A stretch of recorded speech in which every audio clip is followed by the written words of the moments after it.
Good evening. I'd like to call to order the regular town council meeting for Tuesday, November 8th, 2022. Please rise for a moment of silence.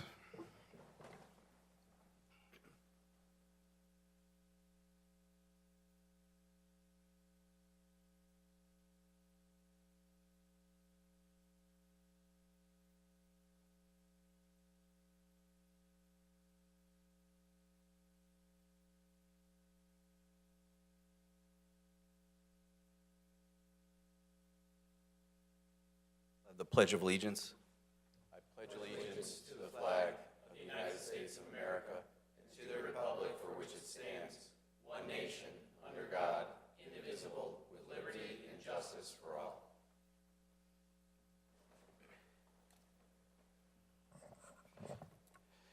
Madam Clerk, would you please call the roll?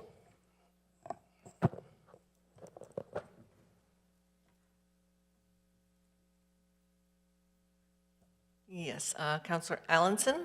Here. Councillor Carmody? Here. Councillor Fishbein? Councillor Laffin? Here. Councillor Marone? Here. Councillor Tata? Here. Councillor Testa? Councillor Zandri? Here. And Chairman Cervoni. Here. Thank you. On to the consent agenda. Mr. Chairman, I move we approve or accept consent agenda items A through J. Second. Second. Moved, seconded by Councillor Allenson. All those in favor signify by saying aye. Aye. Any opposed? Hearing none, the consent agenda passes. Item 4, there are no items removed from the consent agenda. On to item 5, the public question and answer period.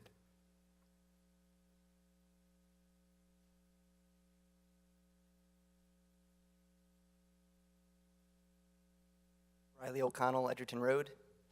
Good evening, Council. Happy Election Day. I'm actually here just to read a statement from another Wallingford resident, Tom Dacey. Long story short, Tom would have liked to have read the statement himself, but for a variety of reasons couldn't make it to tonight's meeting. But again, given the urgency of what he'd like to, the issue he'd like to bring up, he just wanted to prefer for it to be addressed now as opposed to wait until next meeting. So without further ado, so Tom was recently contacted by a new resident who resides at 5 Tremper Drive. For those who aren't aware, Tremper Drive, if I can pronounce that correctly, is part of the Aldbrich Heights apartment community behind Lyman Hall, so it falls under the umbrella of the Wallingford Housing Authority. So anyway, Mr. Dacey was contacted because he was the only person that this new resident knew, who also resides in the Wallingford Housing Authority and knows quite a bit about it. The issue at hand requiring urgent attention is in regards to rats and mice in her housing unit. She has contacted the Housing Authority and they have provided traps. However, thus far, the traps have not provided a solution to the problem. At best, they have served as a Band-Aid, and the problem is expected, unfortunately, to get worse as colder temperatures drive these pests further indoors. This resident also has a young child and believes that this is not a safe living environment for her because of all the potential, of course, for injury and disease in this situation, but she is afraid to come forward and make another complaint, or complain again, I should say, because, like I said, she's a new tenant. Mr. Dacey went on to say that this has been an ongoing issue with residents in that particular part of town for many years now, and believes that these rats and mice may be coming from the nearby school, Lyman Hall in this case, or somewhere around that area. Additionally, he said that now that Wallingford Housing Authority has purchased the vacant dairy property for their future offices, Mr. Dacey expressed concern that this building is probably infested as well, or could be. With all that in mind, Tom would like to make a request or a recommendation, whichever is more appropriate, to the town, that the town hire an exterminator for that entire area to ensure the health and safety of the residents is protected. So like I said, those are Tom's words, but if I can just add a couple words of my own real quick. I know many of us here and up there know Tom Dacey quite well. He's a friend of many of us, and I think we would all agree that he wouldn't be bringing this issue to your attention if he didn't really think it was urgent and of serious concern. certainly wouldn't be bringing it to attention in this manner. He would have done it himself if he could. So with that, I hope you will consider it in that same matter and work to solve the problem with expediency. Thank you. Mr. Gross.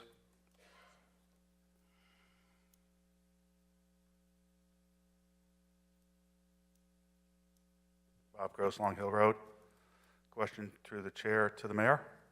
Surprised. I'm just wondering if this year the town of Wallingford applied for the Transit-Oriented Development Grant Program. Grants.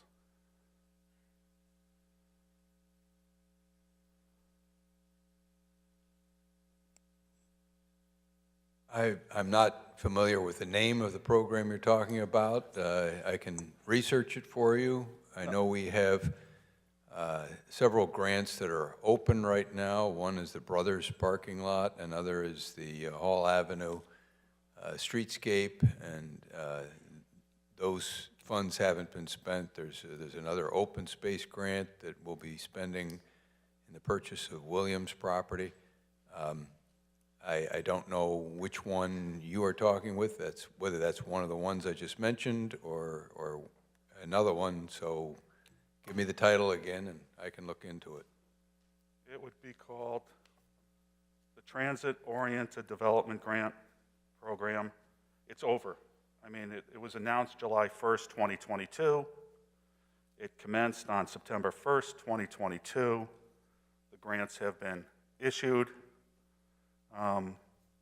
The reason I ask is because some of these grants were as much as $2 million that Norwalk received. And it's interesting in what they did with that $2 million.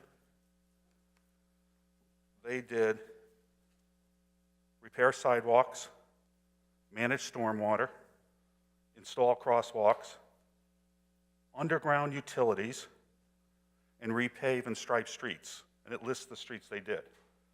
The stipulation is they have to be within a half mile of the train station. Half mile's a long distance. Madison received grants. And not only did they receive $1 million, they piggybacked it on top of the $500,000 steep grant they got earlier in the year. And they told the state that they're going to take the steep grant, they're going for this grant to help them finish their projects, and they're doing the same thing. They're doing relocation of overhead utilities, construction of streetscape, pedestrian improvements, town center business district on the Boston Post Road. I mean, there was up to $2 million you could get in this grant. There's other communities that got it. We qualify for it. I would like to know if we even applied for it. That would be reasonable. I think $2 million, we're arguing over a few dollars here or there. I know at one meeting when you got the steep grant for $500,000, somebody on the council mentioned about undergrounding some utilities over on Hall Avenue. I don't know which councilor it was, so I don't want to say. But the explanation was too expensive.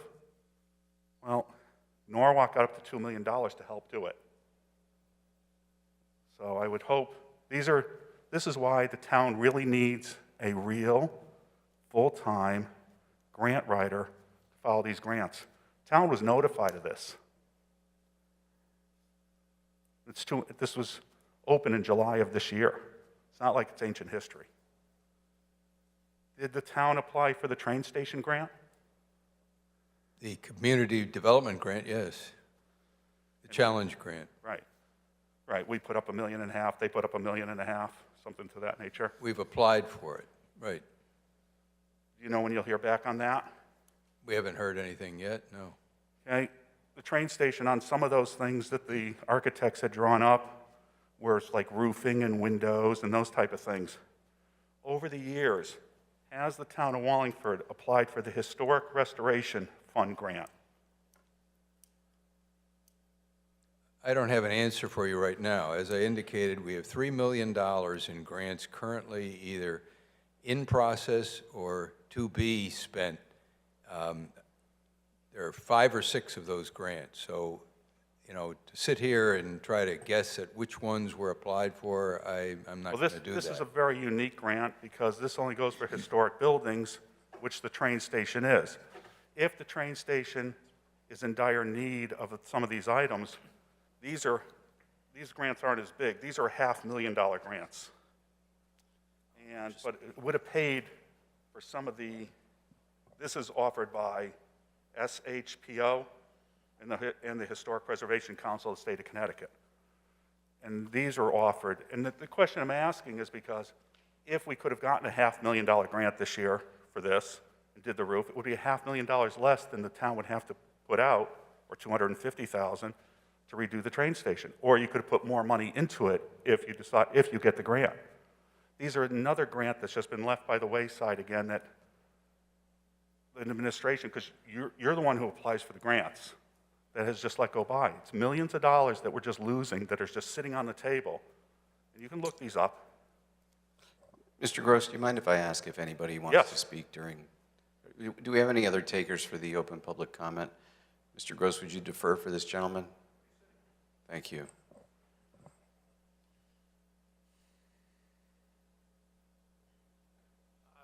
My name is Bob Chapin. I live at... Can you make sure the mic is picking you up? I'm going to get a warning from the media guys. Okay. Thank Can you hear me? Yes.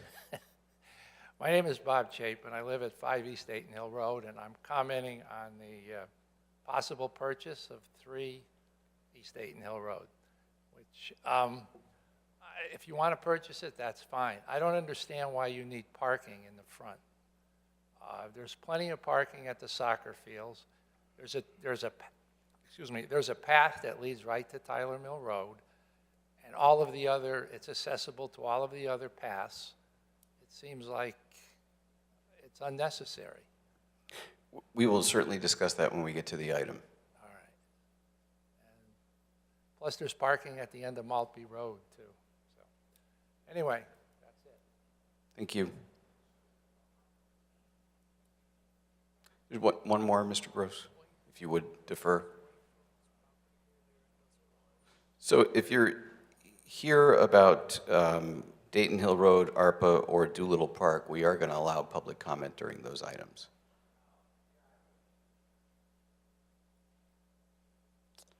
Guess it's you, Mr. Gross. Just to follow up, I don't know the mayor controls all this with the grants, and discussed last time that there's years that the town doesn't apply for steep grants that are available on an ongoing basis.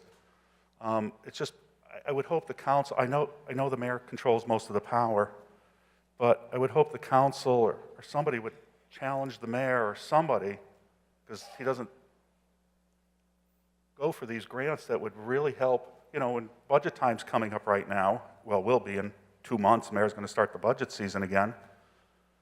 And you guys are going to be looking for $1 million here or $500,000 here. Here's millions of dollars the state's giving out on projects that we plan on doing in the town of Wallingford in time.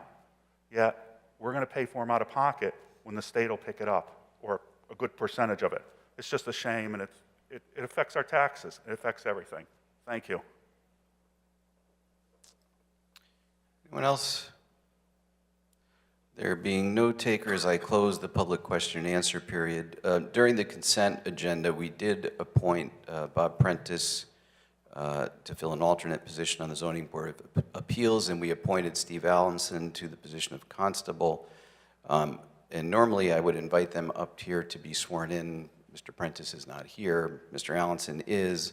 My apologies, Mr. Allenson. We have a fill-in recorder tonight.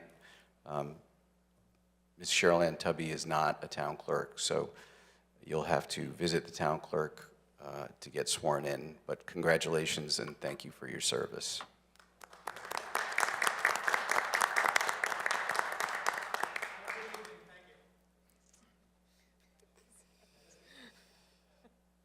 On to your next, I guess. All right, on to agenda item 6. I move we approve the new proposed agreement for the town's purchase of 3 Dayton Hill Road. Is there a second?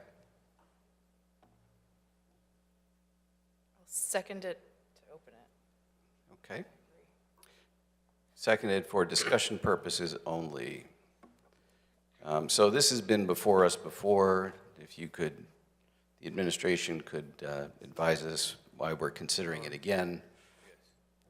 Yes, the law department with Corporation Counsel Janet Small has reworked the proposed agreement, and the change really reflects the environmental issues that the town and the council were concerned about. It's going to be looked into further. Things are going to be done. The town, in good faith, can withdraw if it's not satisfied with what is discovered during further inspections and tests. The price has stayed exactly the same. And we were aware that the abutting neighbor wasn't happy with one of the possible uses, which would be a parking lot. Okay. And did you note that the law department has spoken to the majority of the property owners? Yes, in fact, there's a subdivision restriction that limits the properties to residential use alone. The majority of the property owners have consented in writing to it being transferred to the town for park purposes. And that's all that's needed. The title searcher checked with the title insurance company. We will be buying title insurance company. And they approved, yes, the majority is all we need for that. Thank you. Comments, questions from the council? Councilor Marone. This is more of a point of information, Mr. Chairman. So the council voted to reject the contract outright at a prior meeting, did we not? We did, but the administration is presenting it with different terms, attempting to resolve some of the concerns the council may have had. Okay, so because I guess my main concern is, this parcel, as we know, was for sale to the public for like $100,000, at least as late as September.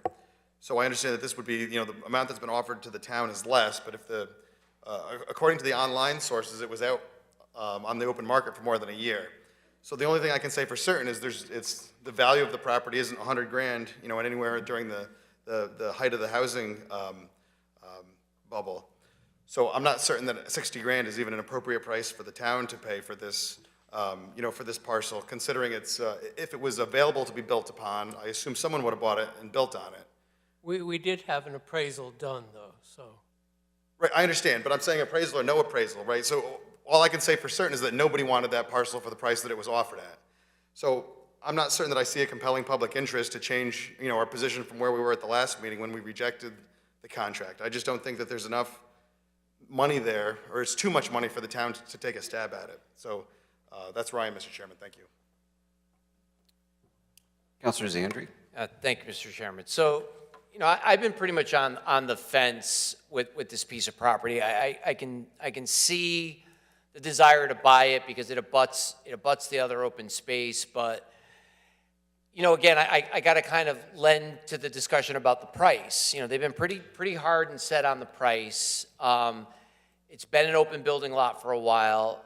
Nothing's been built for all this time on it. It's been unusable, and given the current state of the market and given the projections forward of where it looks like real estate is headed, I think we have an opportunity to look at this again at some point when it's got a better price tag on it for the first element of it.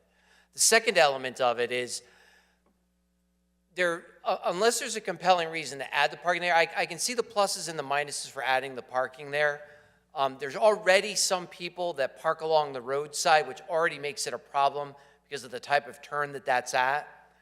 But we've also got all those barriers in there from allowing them to enter anyway. So, as I kind of look at it from that aspect, the additional cost, the ability to even build on that, even if they could get a permit to do that, it's zoned for it, they'd have to build almost right on top of the street with a minimum amount of setback to do it. And I don't think that anybody's willing to do that, or they would have already done it, especially in the housing market that we just went through.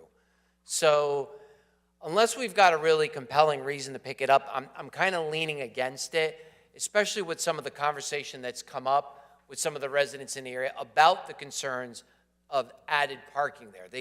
They acknowledge that there's already cars parking there along the roadside, and they really shouldn't be, but that kind of invites that on that turn if we establish a parking area there. And the more I thought about it, and the more I drove by and I took a look at the area, and I thought about the way that people come into that curve and or break to Dayton Hill Road off of Woodhouse.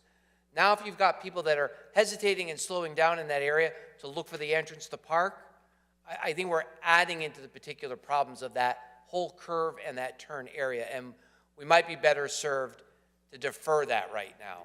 So between all those other elements, I'm now leaning to probably not go forward with this myself, personally. Thank you, Mr. Chairman. Certainly. Members of the public, please. Name and address for the record, please.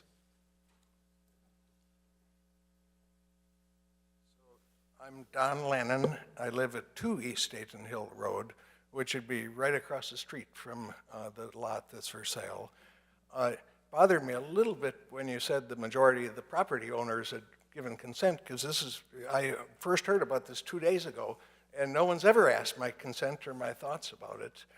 It is a definite residential area. It's fairly quiet, although that intersection is a very dangerous intersection where Woodhouse takes a 90-degree angle and East Dayton Hill comes out.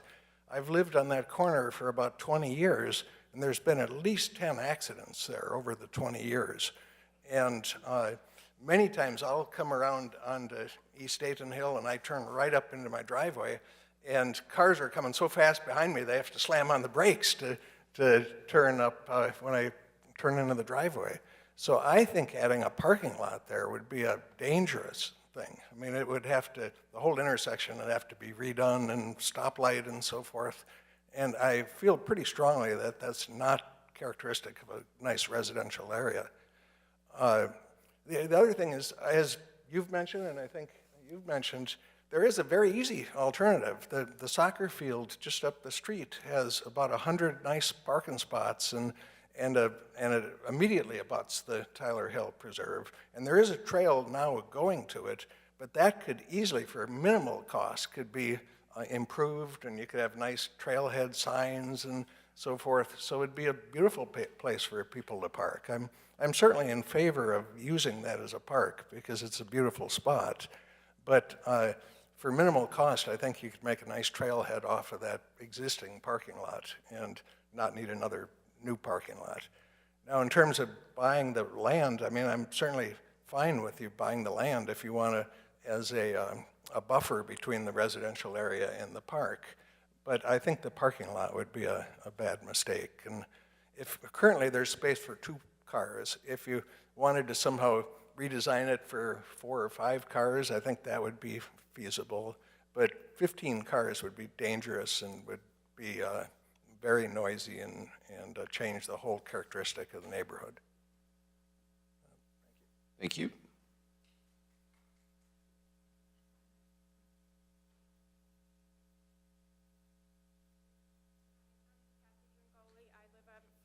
If you could get closer to the microphone, please. I'm Kathy Dringoli. I live at 551 Woodhouse Avenue, which is just beyond the big curve. I totally agree with all my neighbors and with Mr. Zandri that it's a very dangerous... They're still having trouble picking you up. It's a very dangerous intersection, and if you are going to have an entrance into a parking area at that curve there, I think it would be very, very dangerous. I don't know if you're all familiar with that area. Mr. Zandri said he went out and looked at it, and... The audio is just not picking you up. I'm sorry. Thank you. Also, when people come down East Dayton, there is a stop sign there, but most people overshoot that stop sign so that they can see onto Woodhouse Avenue what's coming. So depending on where you're planning to have this entrance into a parking lot, I just don't know how it would be feasible to have that. Again, there's parking at the soccer fields. There's 2 big soccer field parking lots right there. There's parking up at Maltby. There's parking at the other side at Veterans Park. Again, I think it's great that you want to buy it, but I don't think a parking lot is what's the best use of it. And since the microphone didn't pick you up at the beginning, can you give us your name and address for the record, please, again? Kathy Dringoli. It's 551 Woodhouse. Thank you very much.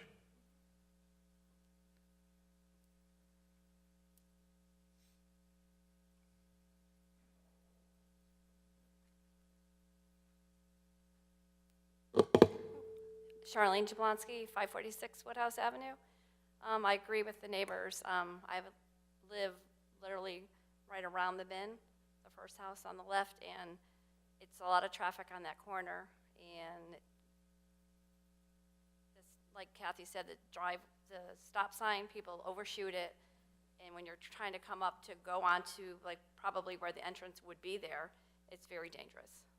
I don't think, and none of the neighbors, none of us were asked.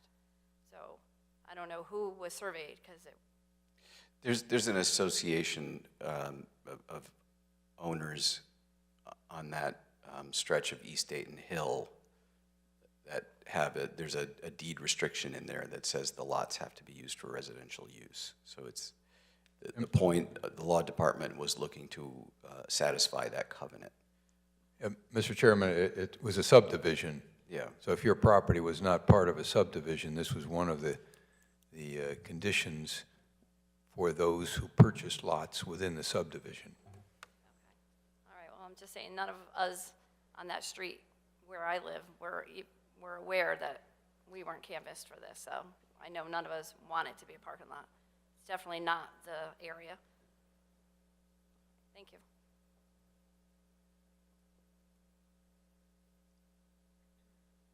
All right, there being no, oh, Mr. Borning.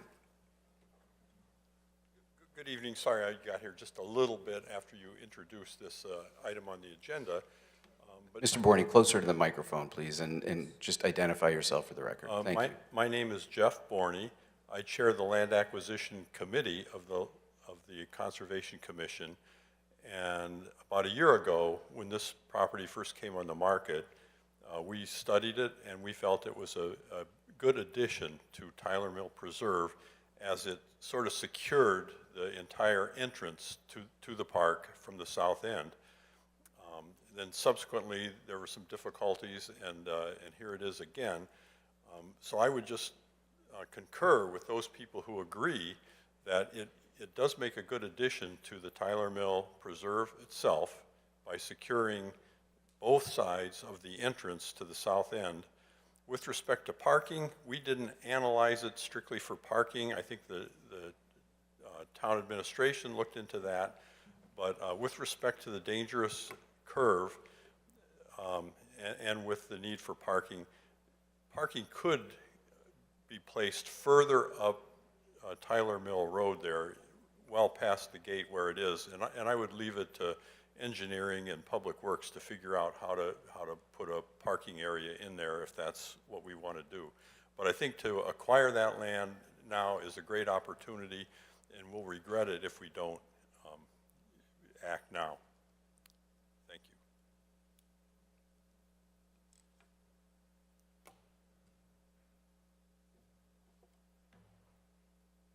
you. Debbie Gross, Long Hill Road, but I also own the property at 580 Woodhouse Avenue. And I do express the same concerns as all these people have. There's a lot of traffic issues, safety issues. That's a very secluded spot there, and to put parking there, I think would be a hazard for traffic. But it would also, it's very secluded and dark, so I imagine could have problems there. And then the town has to maintain that parking lot and also kind of monitor it for security issues. And I know that there's problems at other parks in the center of town, so I'm thinking that would be a burden on the town, and I really don't want to see it used for parking. Using it as a buffer, to buy the land as a buffer, I'm really not opposed to that, but my fear is that somehow it'll end up being a parking lot. So unless there's going to be some strong written something in the deed that it just has to be used, has to be there as open space, but again, I would want to see it in the property deed that that's all it could be used for, and so that it can't be, anything else could be done to it. So that would be the only way I would like to see it. Again, I know there's traffic concerns and so on and so on. And I also have a question regarding the association. How many houses or how many houses or landowners are part of that association? There are 9 lots that are part of that association. Do you know what lot numbers they are, house numbers they are, like beginning at 2 and ending at whatever? Because the gentleman at 2 said he wasn't aware of it. I'm not immediately aware of which ones. Attorney Small has the signatures from 5 of the 9 already. Because, I mean, you have some of them, and I have actually went out of my way and I spoke to several people on East Dayton Hill Road as well as on Woodhouse Avenue and on Signal Hill, which is an intersecting street, all expressing concerns of traffic because I'm learning, I know Woodhouse is a cut through to Northford, but I'm also learning that East Dayton Hill is also a cut through to Northford. And they say that cars just whiz up that road like crazy. Putting a parking lot there, regardless of where the entrance is going to pose problems. And they were very, very concerned about that. They did also tell me, and I was educated, that there is also an entrance as you go down East Dayton Hill Road on Maltby Lane. There's parking there and an entrance there. Other people said, again, why can't you just park at the soccer fields and walk up or make a nice pathway? Somebody suggested that, which is also a great idea. And then I guess we own how much land there? I'm not sure how much land we own in that open space, but couldn't we also add additional parking there to accommodate? So anyways, those are my thoughts. I'd also have a question regarding those cement barriers that I see there. Who put them there? How did they get there? There's huge cement, concrete. At the end of the road? The old road? Yeah, the end of Dayton Hill Road there, right on the property there. It's But kind of on the property, kind of near the street. There's these big, huge, there's like 2 or 3 of them, if I'm not mistaken. But when I say the old road, I mean the old Tyler Mill Road. No, this It's is not on there? East Dayton Hill Road, kind of on East Dayton Hill Road. You know where the fence is? There's obviously a fence was put up there. I'm guessing that was done for security reasons at one point. But I'm sure these other people from East Dayton Hill Road might be able to, but I'm curious to know how they got there. Can they be removed? Regardless of what happens tonight, can those be removed? Because it really is a big eyesore, and I'm not sure why they were there. It's a good question. I guess it would depend upon who put them there. Okay. Again, thank you.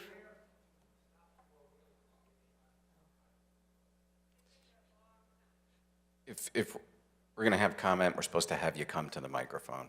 Well, I was also told that I guess there's those quads that go up and down the road like crazy, and there's all kinds of like things that go on there too. So anyhow, I'm really here to talk about the not using that for parking, using it for passive use only, not passive, but basically open space. And making sure that if that's agreed to, that it's actually written into the deed, so that couldn't be changed. Thank you for your time. Thank you. All right, I'll bring it back to the council. We have some comments from councilors. Councilor Tata. Thank you, Mr. Chairman. I wanted to just address how we got here tonight because it sounds like a few of the neighbors were unaware of this being on agendas previously. So we first voted on this, I believe, back in March to purchase the land. It was a 7-to-1 vote.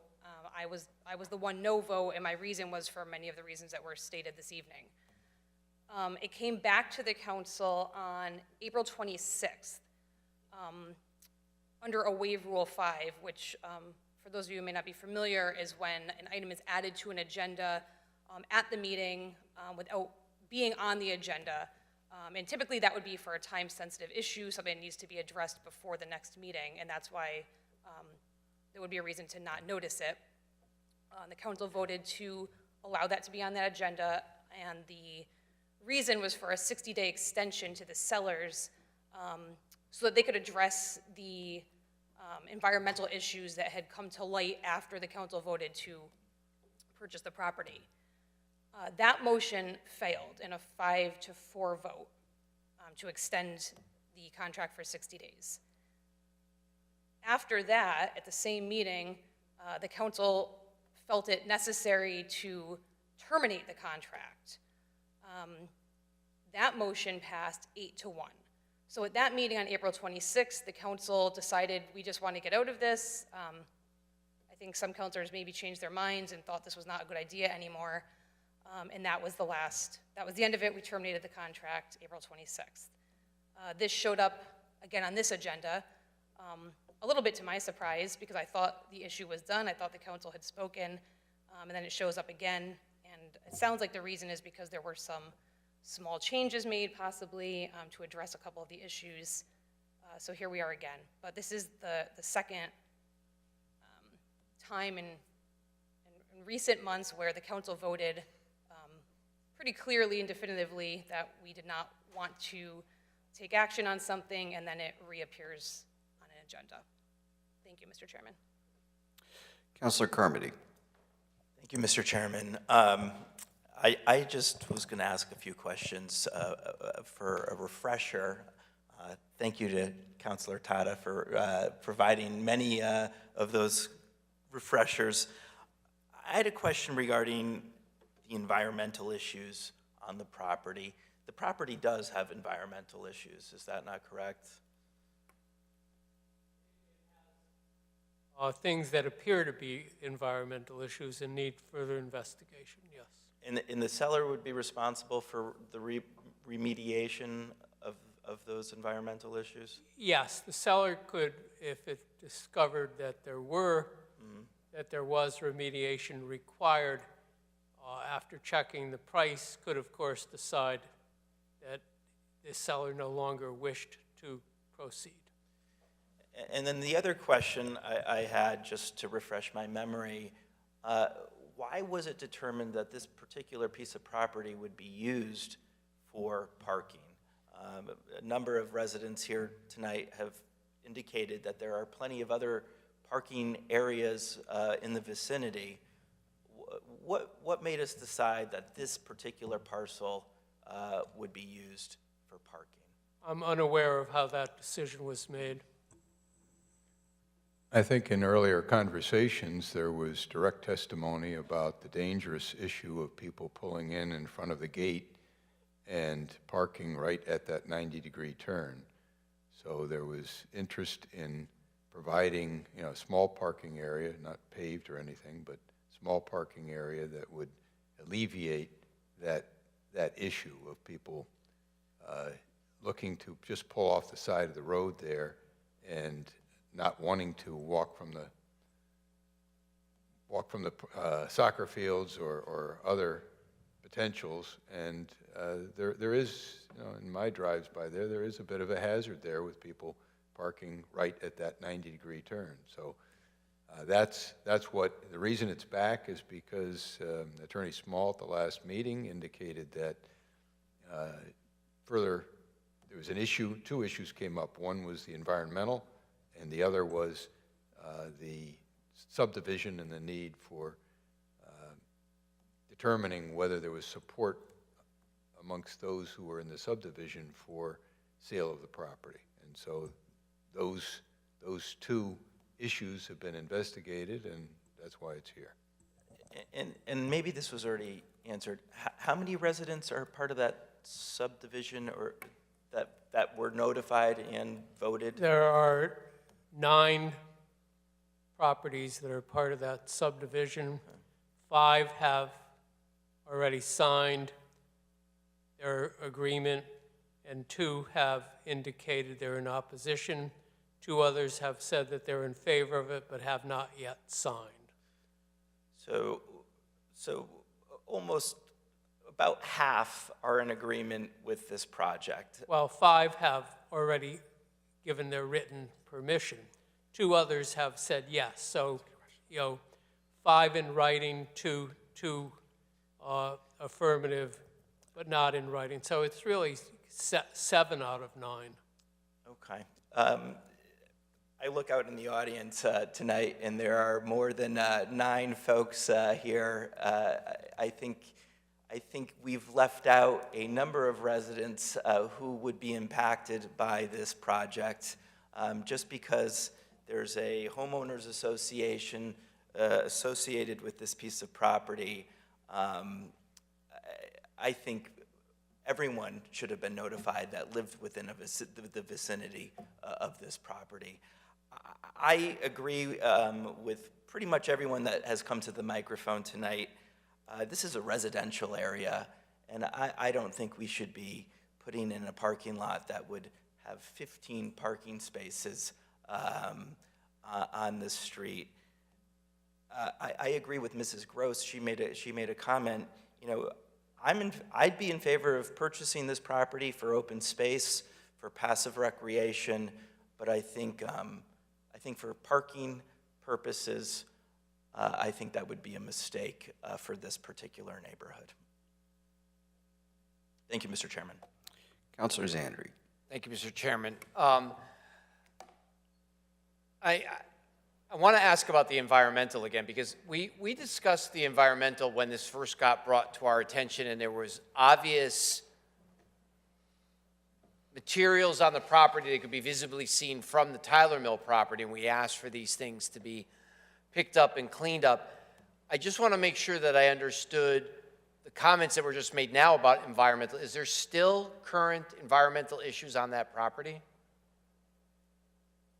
There are environmental issues that have to be investigated. The solid waste that's there has not been determined to need remediation, but it does need removal, and the property owner has agreed to remove that. If it's determined that further remediation is needed, the seller of the property, the current owner, would investigate the cost of that and would have the obligation of removing it if, in fact, the sale was going through. Otherwise, the property owner could say, I don't want to pay that kind of money, I'm out of it. All right, so I'm confused. If it's an environmental issue, what bearing does our buying it have or not? Well, we wouldn't buy it with the environmental issue continuing. No, what I meant is, even if we don't want to buy it, why is the town not making an effort right next to 1,000 acres we own of having them clean it up if it's environmental? I don't think we go in and investigate every property to determine whether there's environmental issues and force the property owners to do that. I've never known. Okay, that might be true, but we've uncovered it as part of this process. If I was walking down the street and I saw something that was in violation of zoning, I would call the zoning department and say, look, I don't know all the rules if this is permitted here or not, but could somebody drive by and check? They drive by and check, and they might issue a letter to them or not based on their decision. If we've done this investigation up to this point, and we believe there is a potential for issue right there, why would we not take action? Or make a request that they take care of it? It hasn't been determined that there is an environmental issue. And I don't think the town has any right to start entering on private property to start investigating. You need a search and seizure warrant for that. If I can see it from the edge of the road, I can't make a complaint? All you can see is that there are bulky items that need removing. That does not necessarily amount to an environmental issue. Okay, fair enough. But bulky items stored on a piece of open land probably don't meet other requirements. Can the town enforce any of that?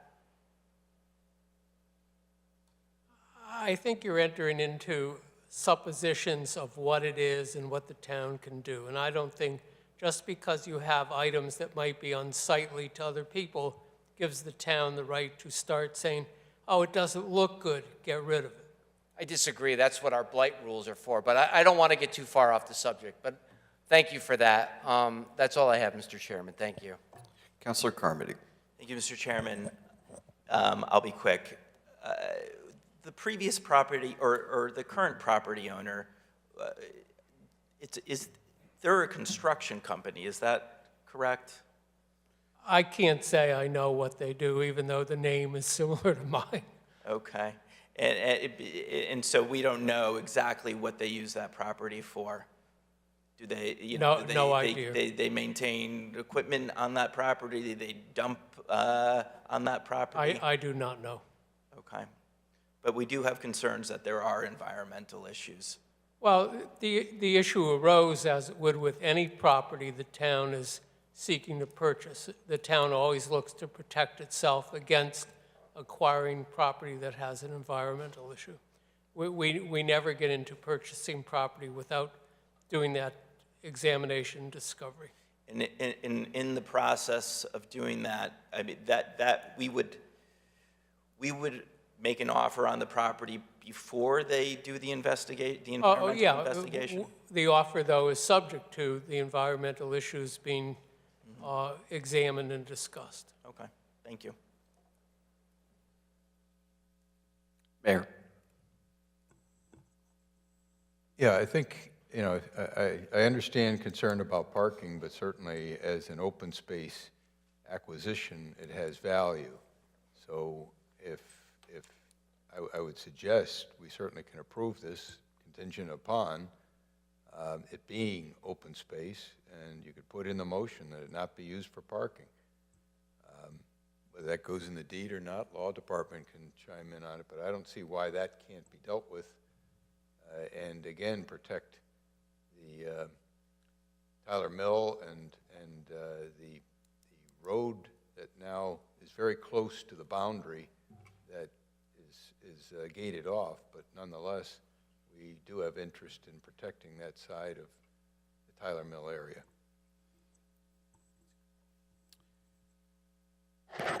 Vice Chairman. Mr. Chairman, I'll amend my motion to include that the parcel be not used for parking and that it remain open space. Is there a second to the amendment?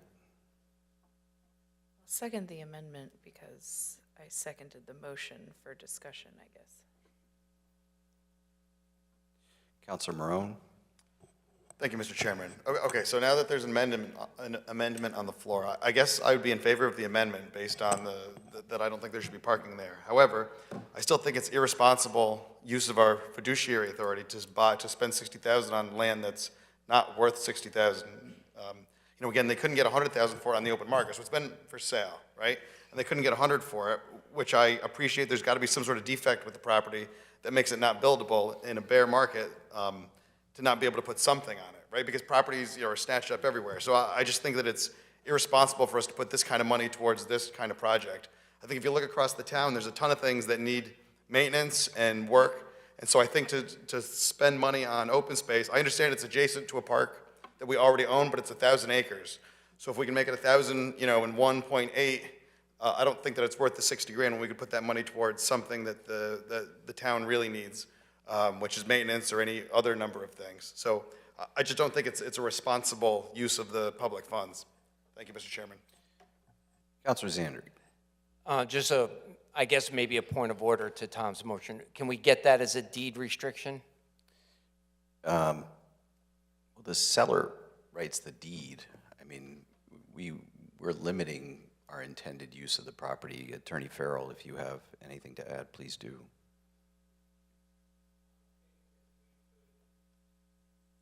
We could put in the contract that the deed has to have that as a restriction as required by the town council.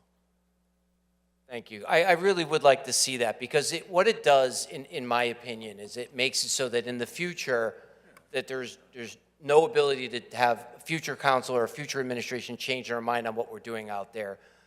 Like I said, I'm right on the border of voting for this. There are positives and negatives to doing this, and it's right up the middle for me. And one of the added benefits, in my opinion, is to get that area cleaned up, because I know that if we buy it, we're going to get it cleaned up. I know that if we let it go, there's going to be all kinds of different issues of dealing with potentially getting that cleaned up. So I'm splitting that factor there. And I was kind of indifferent on the parking. I thought it might make sense there because people park there anyway. If we can address part of that issue in the future as a separate item, I'm good with that too.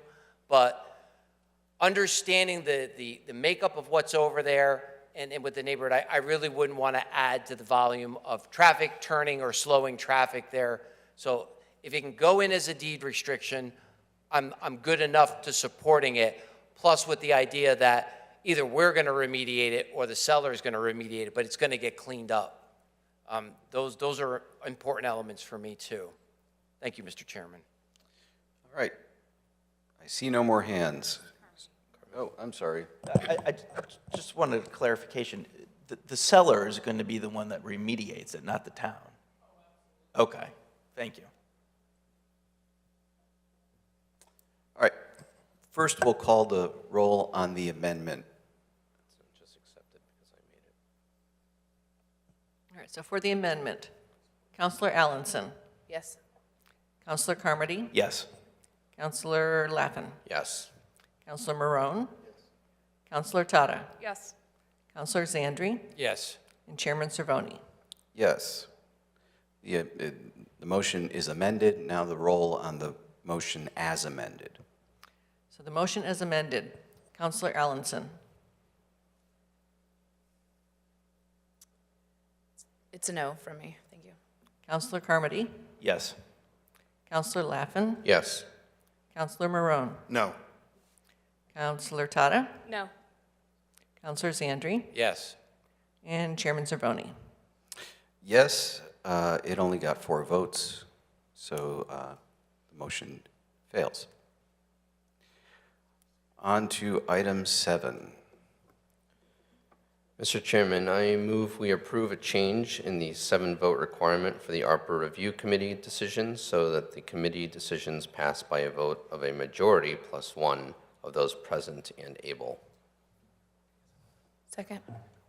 Moved, seconded by Counselor Allenson. Mr. Brudzinski, thank you for joining us tonight. If you could identify yourself for the record, please. Is the microphone on? Mike Brudzinski, 45 Valley View Drive. And you're actually here in your capacity as chairman of our ARPA committee, is that correct? I am, yes. Enlighten us. Well, first, thank you for appointing me to the committee, and thank you for appointing all the other members of the committee. It's a solid, thoughtful group, and we've been working well together, and I am extremely optimistic that we can accomplish the goals that you've set for us with due dispatch. So far, things are working well. But for a little context as to what brings me here tonight, we had a meeting on October 21. And the purpose of that meeting was to start thinking about the mechanics of the decision-making process for reviewing and scoring applications. We quickly decided that we couldn't get too specific and too definitive until we knew how many applications were going to be submitted to us for review. We didn't know how much money was going to be asked, so it was pretty hard to make decisions that were very specific.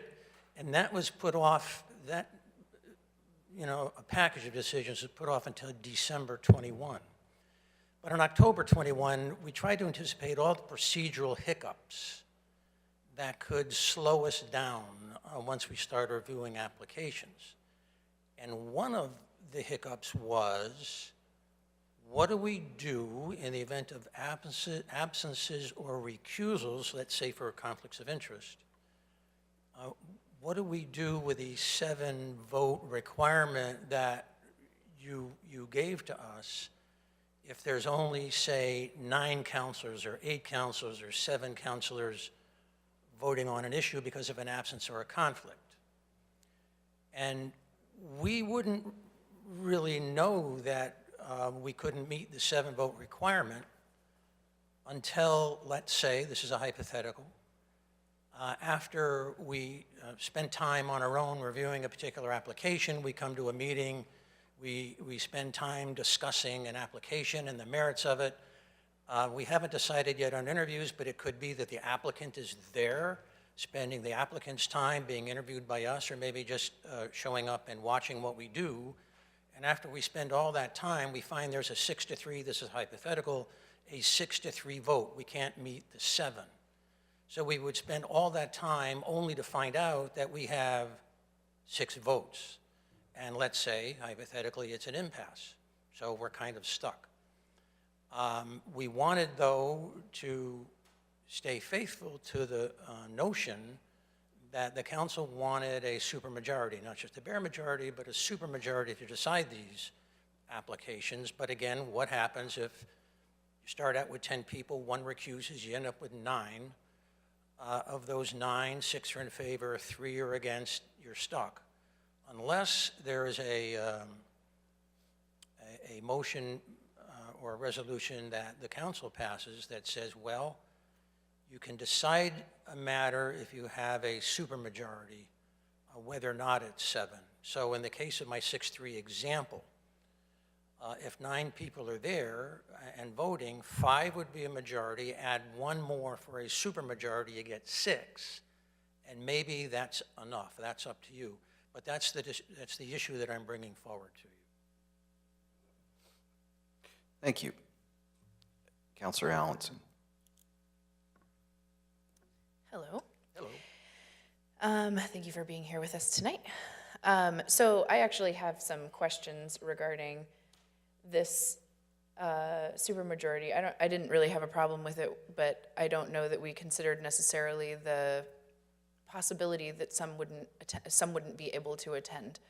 However, I also have an issue with the usage of people's time being on Friday evenings and Saturdays as the only proposed time that people can meet. So I would say that as long as the meetings are relatively accommodating to normal times that people consider themselves doing business during the day, right? So maybe Monday through Thursday at a mutually convenient time. That's one thing, because I don't want to vote yes on this and then have it be that the people who have expressed themselves to not be available on Fridays and Saturdays are now excluded because all of the other people are available on those days. Let me bring you up to date on that before we move to your next point. We've set meeting dates for, well, December 21 is one date, and we have, I think, 5 in January and 1 on February 1. And I don't think any of those are on a Friday or a Saturday. I have what the meeting dates, I think I brought the list of meeting dates, and you can check that. But every member of the committee agreed to each and every meeting date. I don't think there was any Fridays or Saturdays. Yes, when I was trying to organize the October 21 meeting, I started with October 10, but people had objections, they had conflicts, and so we, I said, do it on a Saturday, but no, that wouldn't work. Friday didn't work. That's okay. We decided on October 21. And we were all there, and I think the same is going to happen on December 21. Everyone's going to be there. We all agreed to it, and every one of us agreed to the scheduled meeting dates that we have and that are now posted online. So that should no longer be a concern. Okay, thank you. Okay. That was just, I know, so the reason why we nominated the people in the room is that, we have some level of trust in them as members of the community. And so I just want to make sure that we didn't sign our community members up for things that aren't respectful to their time. So I appreciate you guys working it out and not continuing that practice going forward. As far as, so in the backup documents I read, you just want a simple majority, not a super, correct? Oh, super. Still it's a really super. what you want, but Okay. if you wanted to stay with a supermajority, that can work too, and that's the example that I put in the backup in my email to you. Yep, yeah, no, and I just saw the proposal of different options, so I wasn't sure which option the committee preferred. No, the committee has no dog in the fight. Okay. It's strictly your preference. We understood that you wanted a supermajority, hence the 7-vote requirement.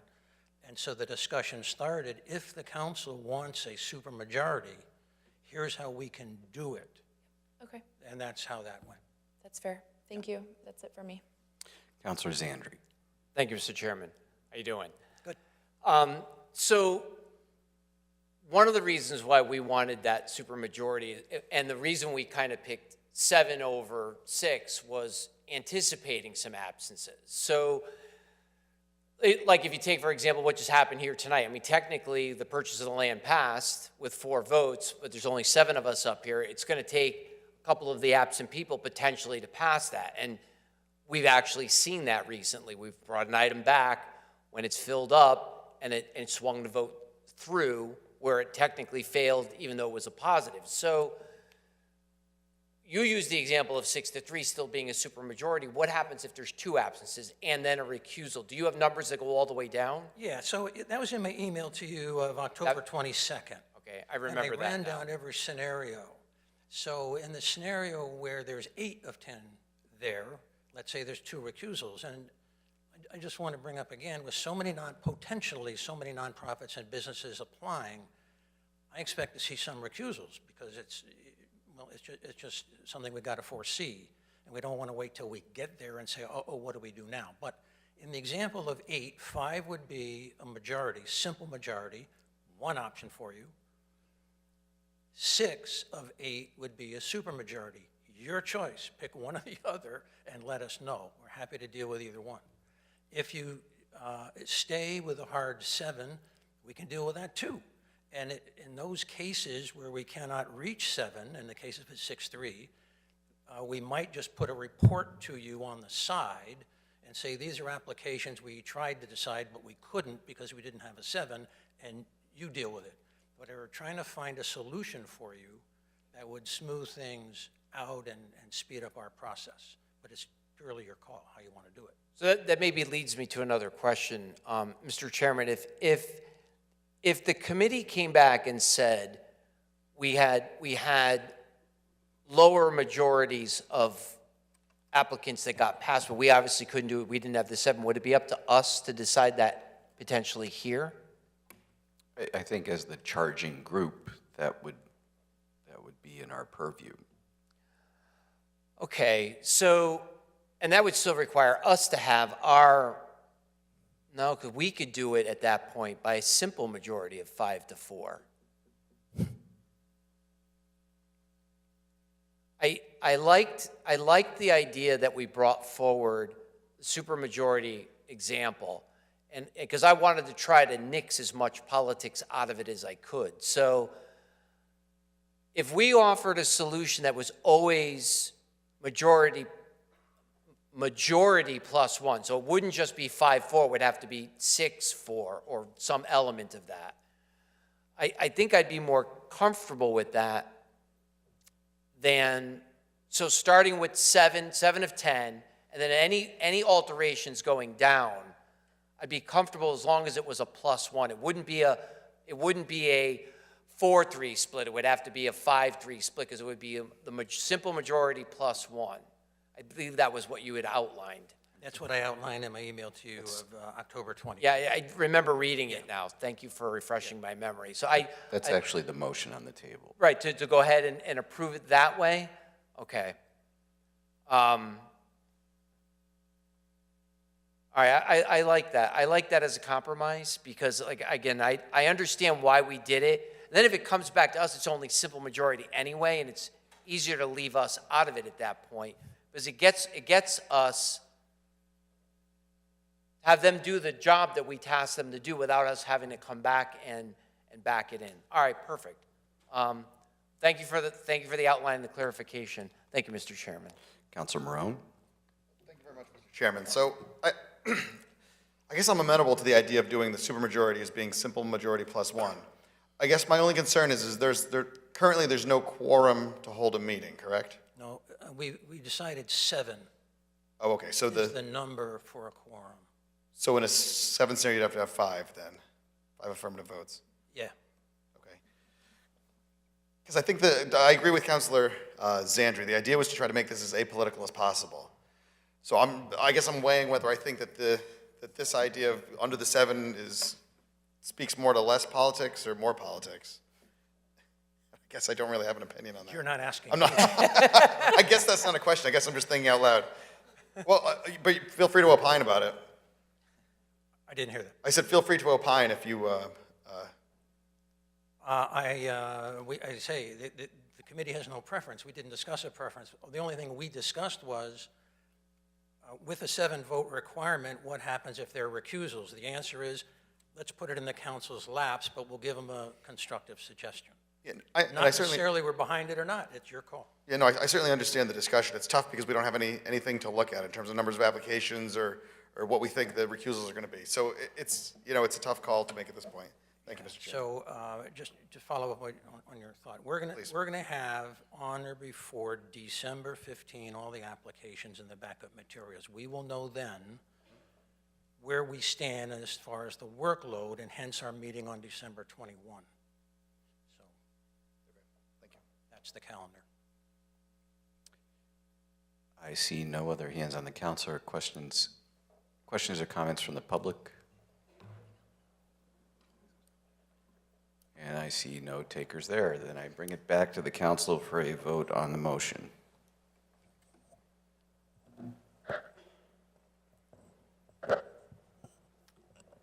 Counselor Allenson. Yes. Counselor Carmody. Yes. Counselor Laffin. Yes. Counselor Marone. No. Counselor Tata. No. Counselor Zandri. Yes. And Chairman Cervoni. Yes, the motion passes. Thank you. Thank you. On to item 8, which is discussion regarding Doolittle Park. Councilor Zandri, your item. Thank you, Mr. Chairman. I'm going to wait for everybody to come on up.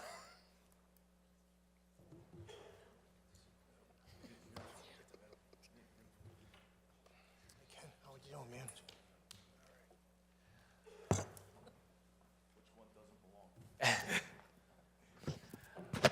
man? Before Councilor Zandri begins, if you could all identify yourselves for the record, please. John Ventura, Chief of Police. Kenny Michaels, Director of Parks and Recreation. Joe Setnar, Fire Chief. Thank you. Thank you, Mr. Chairman. So, good evening, gentlemen. Thank you all for coming. I know it could potentially be a late evening. So, I guess I want to kind of start with, the recent incident at Doolittle Park, and I kind of want to expand on it from there. I'm going to try to keep the framework around the discussion, because I don't want it to go off to too many different things. I don't want it to kind of expand beyond, all the different problems that we've had, but I kind of want to start focus from here and see where we can go. So, Chief Ventura, can you kind of give us an outline on where we stand currently with the outcome of the incident? Maybe we could kind of start there, and we can work a little bit backwards and forwards as we need to. So on about 11:30 in the evening last Saturday, we received a call that the playscape at Doolittle Park was on fire. So we had our officers found there, found that the playscape was fully engulfed. Fire department showed up and extinguished the blaze. We immediately turned the case over to our investigative services division, who's been working with the fire marshal. The case is open right now, but we have identified all the individuals that created the damage to the park. All right, so these individuals that have been identified, are they all under the age of 18, or are any over the age of 18? They're all under the age of 18. All right, so we're dealing with all minors. Correct. All right. So I'm going to ask a question quickly of the fire chief. Has there been a determination of the type of fire that this was? So, I mean, basically, I'll just get right to it. Are we calling this an arson fire, or is it designated as something else upon the end of the investigation there? The fire marshal's investigation has shown that it's incendiary and it was intentional. All right, so that's the designation that it's given. That's correct. Okay, thank you. So, Chief, based on that designation, what does the department have as a series of actions, as tools to go forward from here? And obviously, only discussing what you're permitted to discuss because the case is open. So at this point, once the detective division finishes or closes their case, they'll send a arrest warrant down to New Haven Juvenile Court, and then the court at that point will decide whether or not they would sign the warrant for the individuals. Okay, so now I'm going to kind of bring the immediate discussion away from the park, because what I would like to do is to give folks an understanding of why this is the type of problem that it is. So you just kind of outlined what happens once the case is closed and you go and you make a referral down to New Haven, right?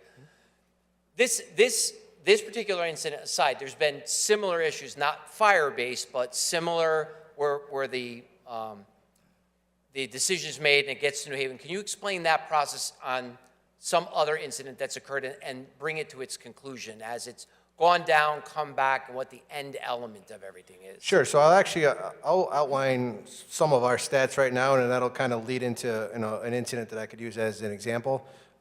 So year to date in 2021, at this point, we investigated 250 juvenile incidents. So that includes anything serious, minor, things at schools.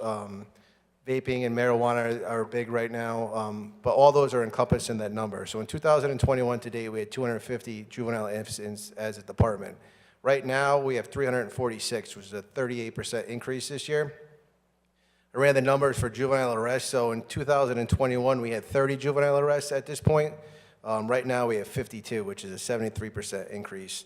Our referral program, so when you deal with the juvenile courts, and I'll get into it a little later too, the mindset has changed from the punitive kind of correction to a more diversion. Services, we have a diversion program through YSS. So if we come to a case, we find it's a non-judicial case, we usually take the first step of referring that to diversion, and that goes to Amanda Miranda. Then she has her program that she runs. The entire 2021, that's the entire calendar year, we had 106 referrals. To date, right now, we're at 104.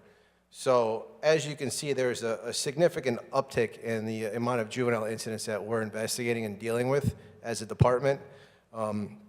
We all are aware of the incident that happened at the park prior to with the cross-country coach. So in that case, not going into great detail because the case is still open, but we identified charges for 2 of the individuals, which have already been served. Now, in that case, we have already dealt with those individuals prior to, right? So diversion is not appropriate at that point. So we ended up doing a juvenile summons for those individuals. And what happens past that is up to the court system. We really have no say in that at that point.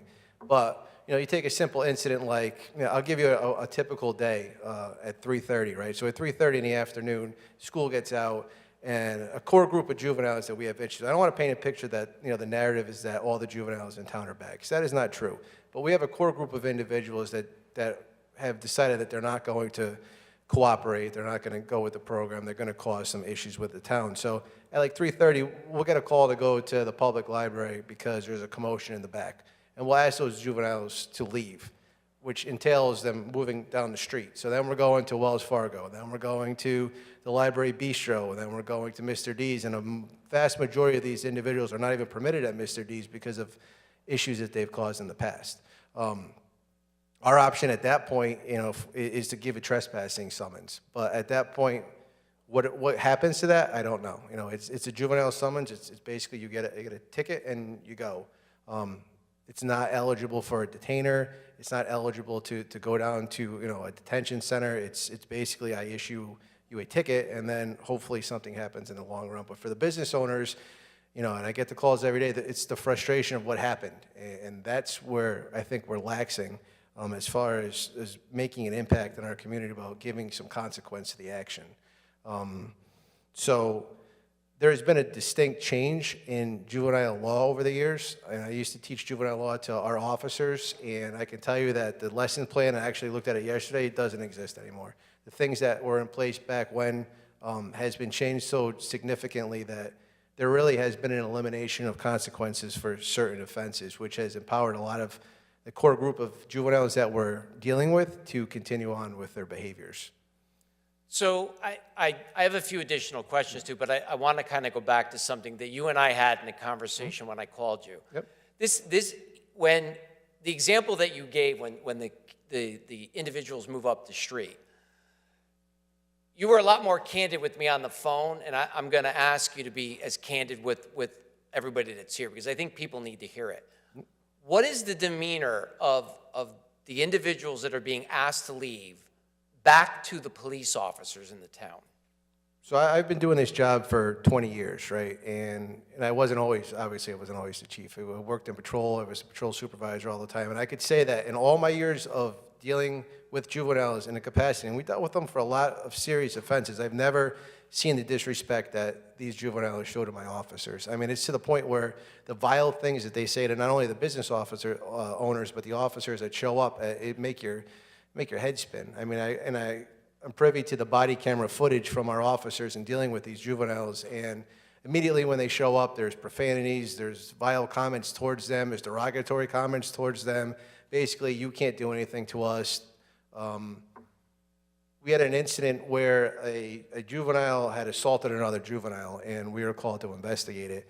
And our officer located one of the individuals involved, separated him from a group of other juveniles that they were with, and that officer was attempting to detain that individual per state and federal allowances.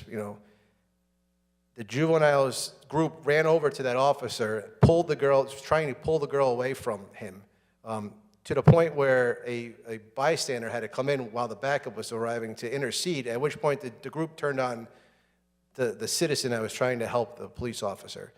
So that's what we deal with now. Before, you would show up to a scene and there would be some respect level because, you have a person with authority there trying to correct an action that you were called for, but in the present society, I don't think I've ever seen anything like it. And it's concerning because it's just going to escalate, and it's going to end up bad for our officers and for the juveniles because no one wants anything bad to happen. When that interaction happens, it's not our intent to have to use force, and force does not look good, especially with a 15-year-old person. So we tried to avoid that at all costs, but there's no respect when we show up, and I've had more respect from a person that's been arrested 75 times that I interviewed that had just, committed a homicide. And I'm being serious when I say that because some of the things I've seen on these body cameras will make your stomach turn. Thank you for that, Chief. And I kind of want to stress at this point, too, because I'm going to bring back your comment on non-traditional cases, because basically the way that I understand a non-traditional case when you defer them for the intervention is you're basically looking at an individual and an assessment is being made. This is not someone who normally gets in a lot of trouble. They get in real minor stuff. They're starting to escalate, and maybe we can get them into something at Youth and Social Services or wherever to start to get them to turn around. That's really what a non-traditional case is, correct? Correct, yes. It's not someone who's been through the program, come out the other side, indifferent to making any changes. Correct. All right, so the reason that I bring this up and I kind of set up this framework is I've had a lot of discussions with people on this, even before the incident happened, this particular incident that happened over at Doolittle, because I've had it in different neighborhoods. I've had it with different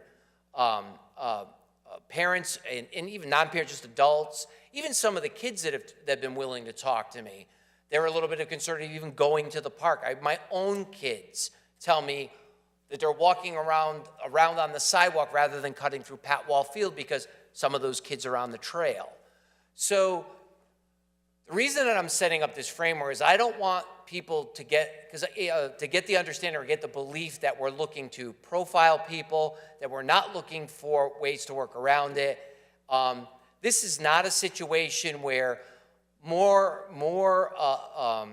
services or events that would be available through Park and Recreation is going to solve any problem or anything that a bike park or a skate park might do. We are moving beyond bored kids that are getting into a little bit of troublemaking when they set something on fire, okay? I got 4 kids. I know what 4 bored kids look like.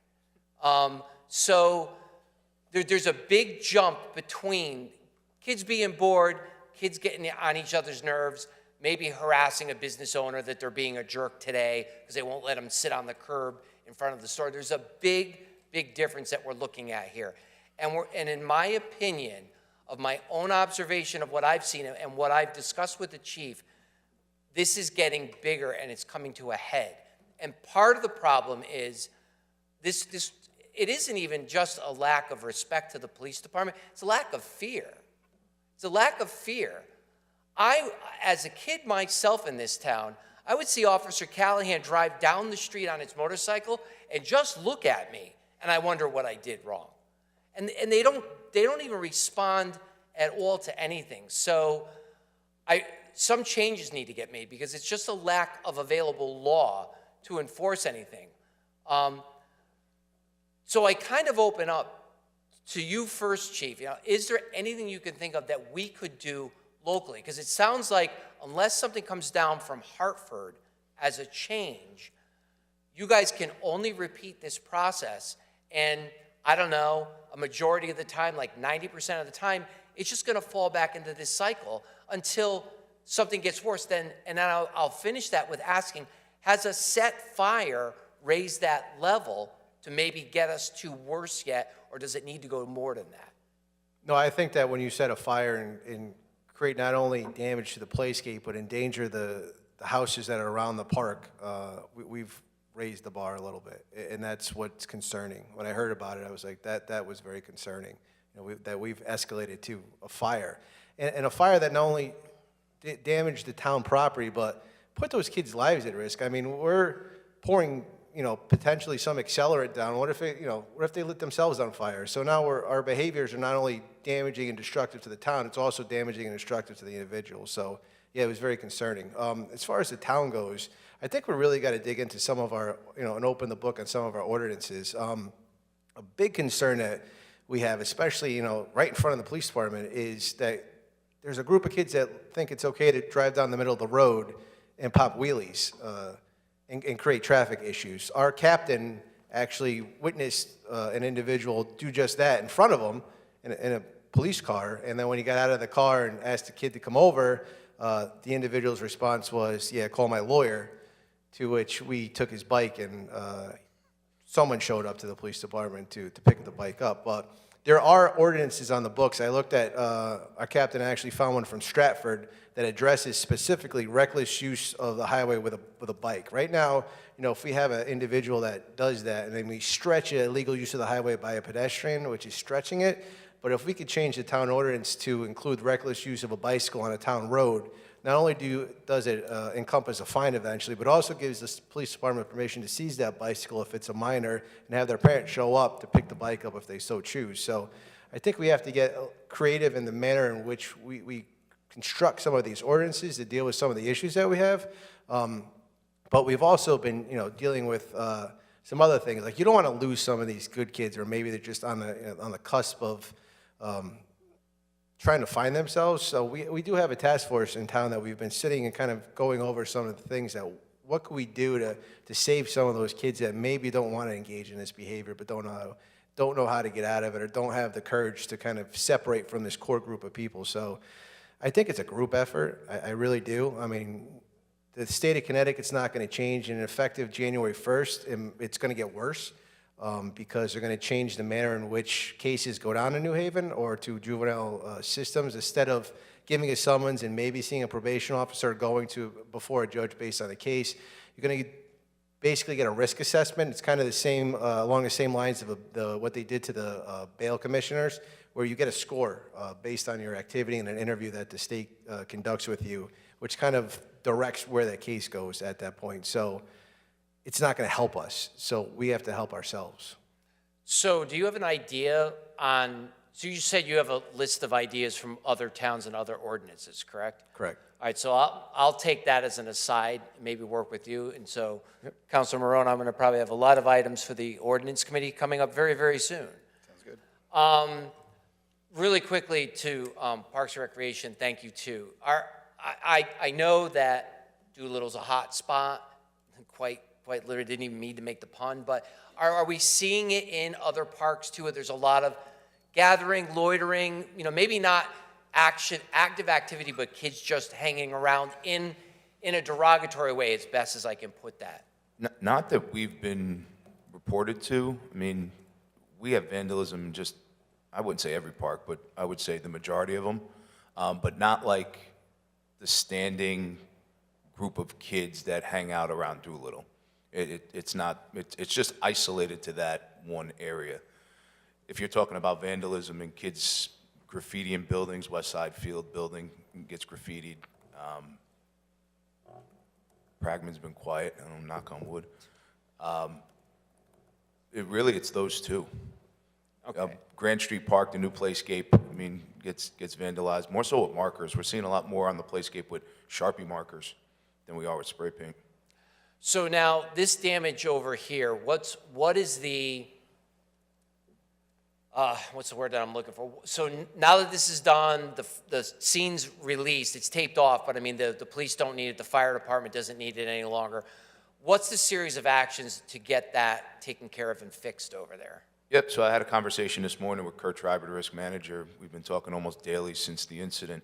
So all the information has been turned over to the town's insurance provider or company, HD Seeger. Right now, we're waiting on them to get back to us before we can remove or take down any pieces of equipment. They've been sent pictures, they've been sent, I actually got pricing from the company that did the install in 2005. The same piece of equipment is actually still available that was damaged in the park that we can get to replace it. So the cost of it today was sent over to the insurance company as well. We're waiting to hear back from them. Once they say they're all set with what they need, then we can go forward and take out what is there and then wait on the insurance payment. All right, do you have any estimation on that? 2 months, 3 months, or no guess? I can't give you a timeline. Okay, but would it be fair to say that, regardless of the piece has to come down as soon as it can come down for safety reasons and aesthetic reasons, that the intention would be to replace what's been damaged? Correct. Actually, the same exact piece, I was actually surprised that it's still available 16 years later, 17 years later. But it is an exclusive piece of equipment that's through a specific company. So ideally, I'd like to replace identically what we had there with the same piece of equipment. I believe with insurance money, it doesn't have to go through the bid process. I think Tim could clarify that. That's where we had the discussion with Kurt. It still has to follow the town purchasing procedures. Okay, we were told otherwise. But he's a comptroller. Yeah. So it would have to be item specific. It's a big toys piece of equipment. There's two companies that outfit that playground at Doolittle Park. It's Compan and Big Toys. And I actually have the amount that, what it would cost to replace the whole thing is $49,758. That's without installation. So installation, they said to estimate about 35% of the total cost. So that's about another $17,000, $18,000. So thank you for that, and then I'm going to go back to the chief now. If we get to an end result of anything with respect to, whatever happens in New Haven after this, is there a way that we can get restitution to the town for this? Because beyond the fact of whether the insurance covers it, what it doesn't cover, what our deductible is or anything, I'm going back to, I really hate to be punitive, but it wasn't like this was accidentally broken. This wasn't like it's a one-time thing. Is there a way to go back and say, look, you're going to pay for this? Absolutely. I think the town, we just dealt with that with another issue that we had with the town property, if you remember the monuments down in Dutton Park. So the court system, the adult court system is pretty good on contacting the victim to let them know that there's some sort of arrangement being made. So the town of Wallingford obviously is the victim here. So I would probably assume that a stipulation of the individuals down in New Haven would be to pay back the cost of repair to the park. And if they don't, I think as a town, we have to make sure that we contact the juvenile prosecutor down there and express that that is what we're looking to have happen as a result of this case. So I'm gonna take a tiny little bit of liberty quickly and shortly on this item. there are plenty of neighbors that live around, immediately border Doolittle Park. And I know that there's often discussion when I talk to them about a hesitation to call the police department for what they see initially as not a big deal. Bunch of kids hanging around. It's not a big deal if they're all just talking and they've got a bicycle, they might pop a wheelie in a parking lot. They tend to ignore that, and they probably should. It's probably nothing. As things build up, they don't know where the circuit breaker is in their own head to say maybe they should call the non-emergency number to get somebody down there. Do you kind of recommend that, or what would your recommendation be if you were talking, because you've got some residents here, hey, at what point does it make sense? Because residents are sensitive of calling the non-emergency line and really inundating the police department with nuisance items that they think might go away. At what point would you tell a resident, look, don't worry about whether it's a nuisance. Once it hits this level, it should be our job. So how would you explain that? I think that statement you made is true. So, if you look at even the uptown businesses, you do have kids that are just there, right? They're not causing problems. They're just sitting there, like even at Mr. D's. But unfortunately, the group before them just created an issue, right? So it's hard to differentiate between, listen, 5 minutes ago I just witnessed a group doing something wrong, and then now I have another group, maybe they're going to do the same thing. Down at the park, I think that we instituted a program, basically where it's called Selective Enforcement Program. We added the park to the list. So if I was a neighbor, I wouldn't hesitate to call, because the officer doesn't initially have to, they can go down there and talk to, they actually have in the past couple weeks had conversation with some of these kids, and it's been okay. That group that we deal with usually is not there when that happens. But I would encourage them to call, because it's okay to call, because the officer can go there, kind of do a quick assessment. And if they see something that's going on that's not really supposed to happen, then they can take the appropriate action. If they're not doing anything, I would say that they would probably observe from a distance and not really make an interaction. But don't forget, and I think that it doesn't happen very often because people are hesitant. They think that they're bothering us. But if you see the officer go to the park and you're kind of scratching your head, what did they do? Please call back and say, could it have or say when you call, have the officer come see me. Or if they don't want to see them, at their house, give me a call so we could discuss what happened. Because I think there's a misconception about what we did or what we didn't do. So, have that officer contact you so they can kind of go over what was going on. So there's no, why didn't they do anything? Well, actually we did, and we did X, Y, and Z. Or, you know what, I'll go back because I missed that. Maybe they didn't see something. So it's okay. We're here to service the community, so the community needs to feel confident that they can contact their police officers, so call us. And if you don't want to call us, send us an email. All of us have email addresses now, so you can send us an email if you don't want to contact us via phone. All right, and just a couple of quick more things, as I know other counselors may have questions, and I know there's some people here too. So when you call the non-emergency line, that's the, what's the, where they... Yeah, so it's 203-294-2800. And they usually take it, that's right at the front desk, right? So the front desk is 2805. Okay. So if you call 2805, that's the person that's in charge of the shift. Yeah, and so they will pretty much, take inbound calls and figure out how, whether a car will come by or whatever the case might be. So any call, 100% of the calls that come in, we dispatch to. So if you call up, we're going to go. All right, so the only reason I mentioned that, I have personally had a situation where I called about a car that had no license plate that was parked on the road, and they actually asked me if I had spoken to the neighbor. I go, first off, it's not my neighbor, it's up the street. And I go, that's not really my job. It's on a public street with no license plate. Now, it might not be a big deal if it was a plate on the inside window and it just fell. An officer driving by will take a look at that. And I was kind of taken aback that they said, well, did you go talk to the neighbor? So that's not a normal response that I should get. No. Okay. I just wanted to make sure, because I pushed back, but I know plenty of people that would not push back. Yeah, and never forget, if you call that 2800 number, they're civilian dispatchers, right? So they're not trained police officers. They haven't been in the police academy, and they also dispatch fire and medical. So there's a lot going on. So if you get that interaction where you're like, I don't really agree with that, then I suggest, call that 2805 number, speak to the shift supervisor, go over the incident, he or she will take care of what you need. No, it's good for me to know, because, I mean, like I said, I pushed back and they did send a car, but I was kind of concerned a little bit, like, why would they push that back on me, or anybody for that matter? One final element, thank you very much, all three of you, for being here tonight. I've discussed with you about the idea of possibly, engineering or maybe restarting the Neighborhood Watch program. So can you quickly, because this would be an element that I would want to maybe focus in an area like this one and possibly expand. What are your thoughts on that? I would, in full support of a Neighborhood Watch program. So actually, and to institute a Neighborhood Watch program, there's actually a formal process. And then, there are signs that we would put up, there's meetings, but I love the idea because it gives people kind of stake in their areas, right? And it helps us out because, the reality is right now, as we sit today, I have 9 cars on the road for 48,000 people, right? So we need help. So to have a Neighborhood Watch gives us the ability to kind of have eyes on streets that we can't get to based on a lot of things.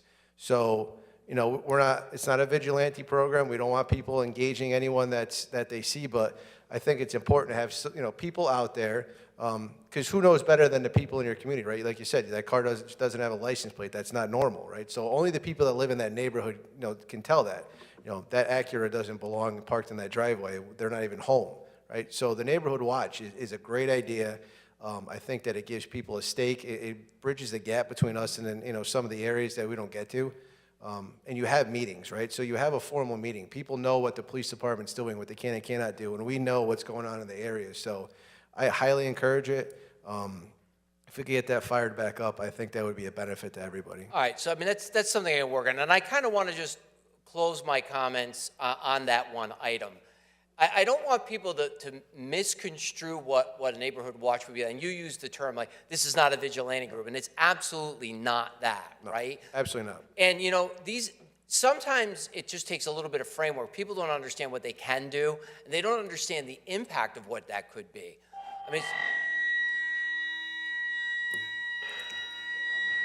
not sure what that is. All right, so, I don't know, did I go over my time? I could not initiate that sound. So really quick, just to use a couple of personal examples. I walk from my house, I walk all the way down here to the center of town, and I go back. I've had on one incident that I can remember very, very well, I walked past a car with a gentleman in it. He was sitting in the car, and I kind of ignored it going out of the neighborhood. And it takes me a good 40 minutes to walk up and walk all the way back. Well, when I was on my way back, the gentleman was still sitting in the car, just sitting there, and all I did was I walked past the car, and I took a photo of the back of his car, grabbed the license plate.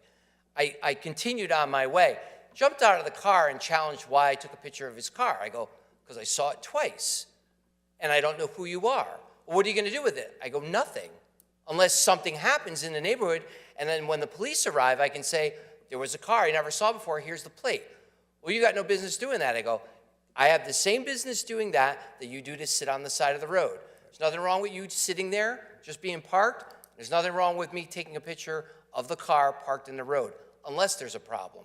And that's the type of activity that Neighborhood Watches can do. There's newspapers piling up in somebody's house. You can pick the papers up, take them away, and then maybe call the department and go, not sure if she gets the paper or not, but Mrs. Smith hasn't picked them up. Should somebody come by? These are the different types of things that we want to encourage people to do. And not, hey, there's a group of kids and I'm going to watch them all day long while they run around in the circle and do different things. It's really just to be aware of what's normal for your neighborhood, what's not, and things that are out of place, you observe and take notice of. And it's okay, you're going to make mistakes. People that I've approached did have a business doing whatever it was they were doing. But I've also had situations where people were going door to door. They didn't have any identification on them. They had no badges. And I actually said, look, if I were you, I'd go back to your company, get a badge or get something. If you're going to walk around the neighborhood and solicit without the identification, I will call the police. And they'll get your information from you. Because it's all about that safety level and making sure that people that belong here and live here feel safer in their neighborhoods, and the people that are maybe thinking of taking advantage think more than twice. And that's really what a neighborhood watch would be. And I would like to try to get it started back up, at least in the concentrated areas of town, because that's where we see the most issue. So again, thank you, gentlemen, and thank you, Mr. Chairman. I'm all set. Thank you. So my rough math, we're talking about $65,000 to $70,000 worth of damage that occurred. Give or take.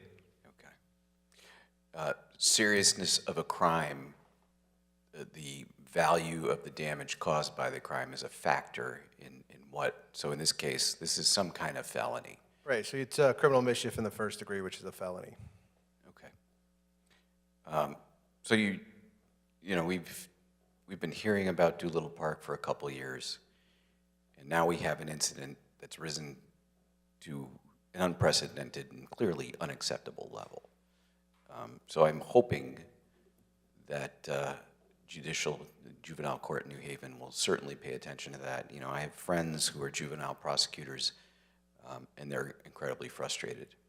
I know criminal defense lawyers who used to have juvenile practices, and they don't have work anymore because these kids go down to court, they never see the inside of a courtroom, they meet with a probation officer or a bail commissioner and get some, you know, sign an agreement to not do this again and get counseling. And clearly the work you have to do has its value challenged by what the court system is able to do right now. Right, and take, for example, you know, an issue that we have, like most towns, is car break-ins, car theft. So they took a shot at changing the law, but in changing the law under Public Act 19-110, you basically get one car, you could steal one car for free, right? So the way that they change it is, and this is what the act is, if you're found guilty or charged with car theft, a child logging in 20 to 30 times to take the virtual program class, if you do that without any new arrests in that time, will dismiss the charges in its entirety. So you get a car in the house. That's what we deal with. A free ride. Yeah. You talked about, I feel like I saw that cyclist doing the wheelie down North Main Street by Simpson Court. Extremely dangerous. Well, it's for everybody. And I know we're on the agenda about Doolittle Park, but you know, I'm getting to a point.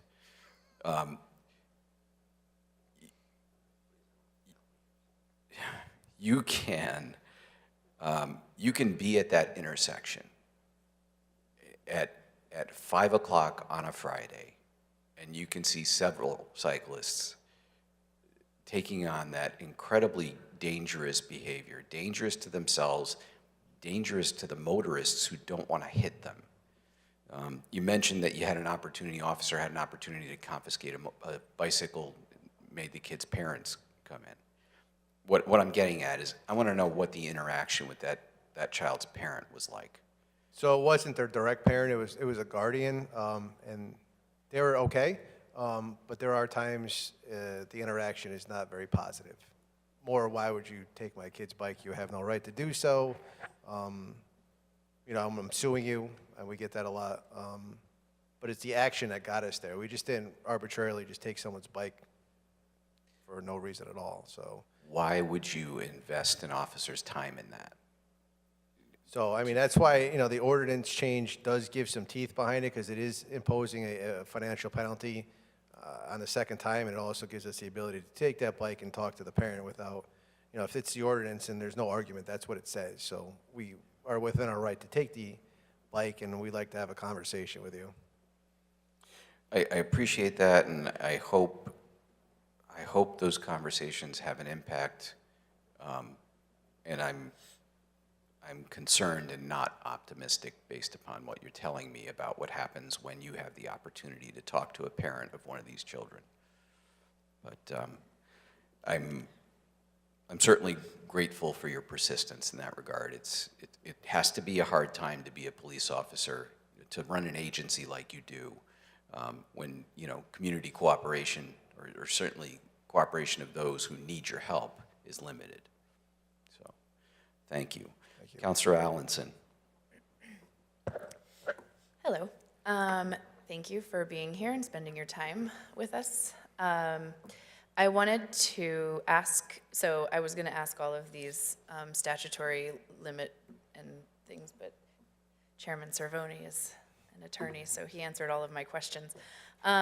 So I wanted to just ask one question. Do you see any use in school resource officers maybe coming back? Because I don't think we have any now. So I have Officer McGovney's in Sheehan, and then I also have Officer Kehoe, and now I just appointed Officer Raffone for Lyman Hall. I had a meeting with the superintendent, and we have identified that the school system dramatically needs us there.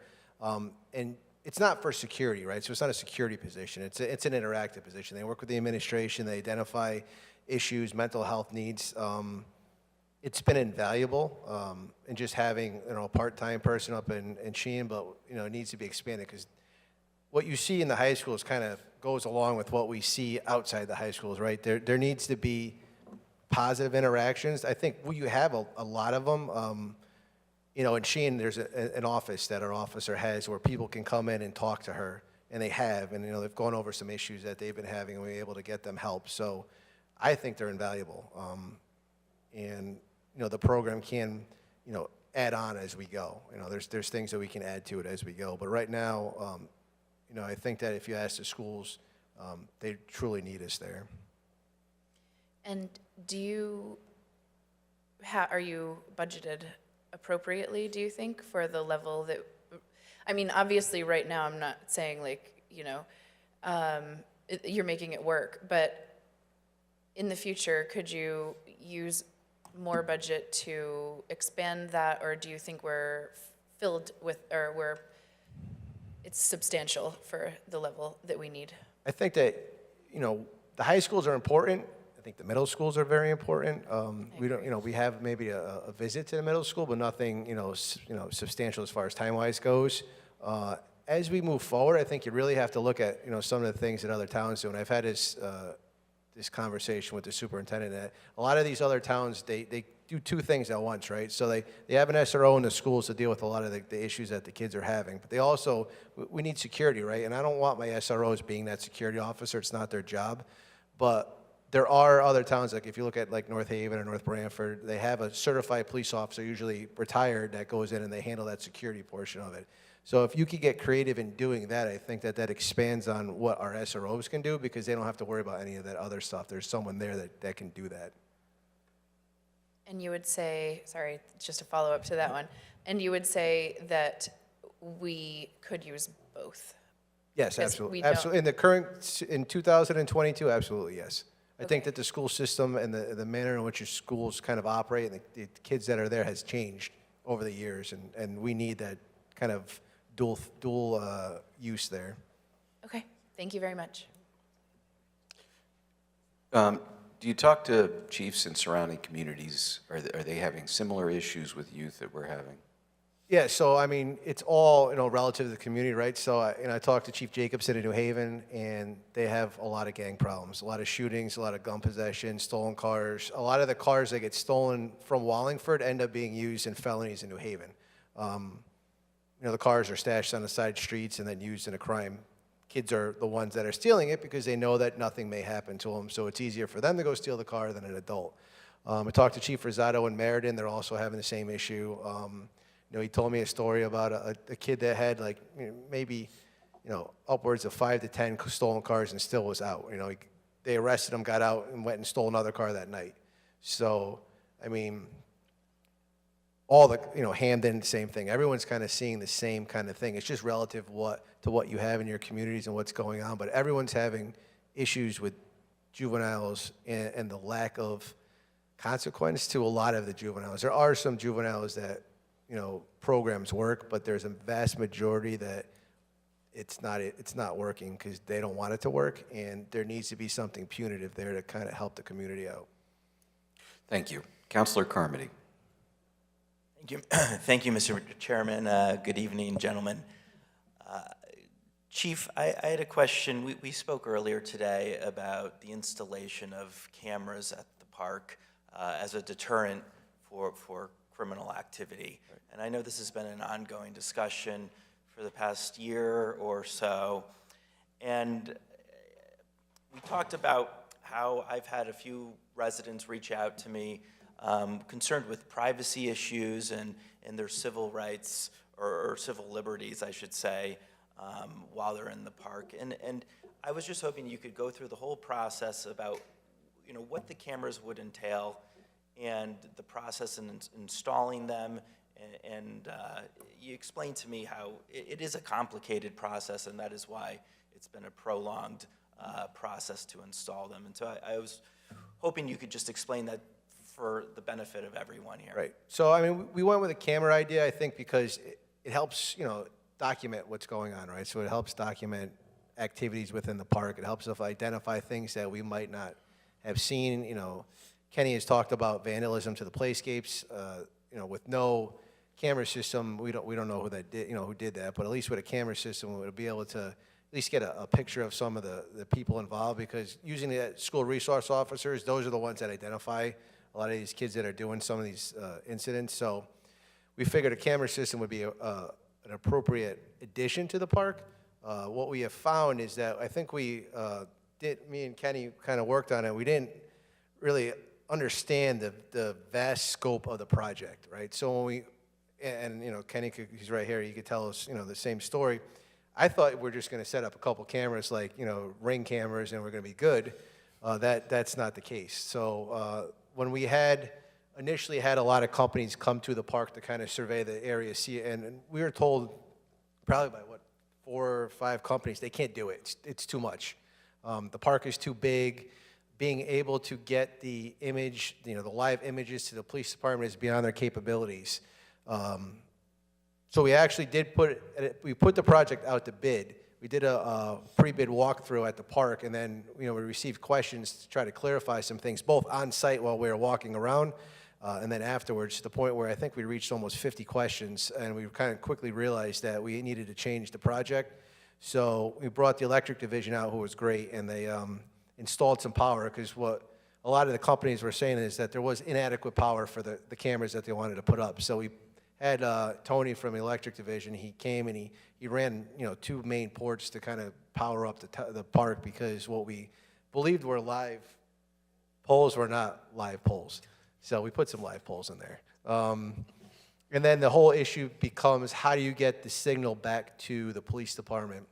Not just this current police department, we had a plan for the future, so, Hunter Barnes, right?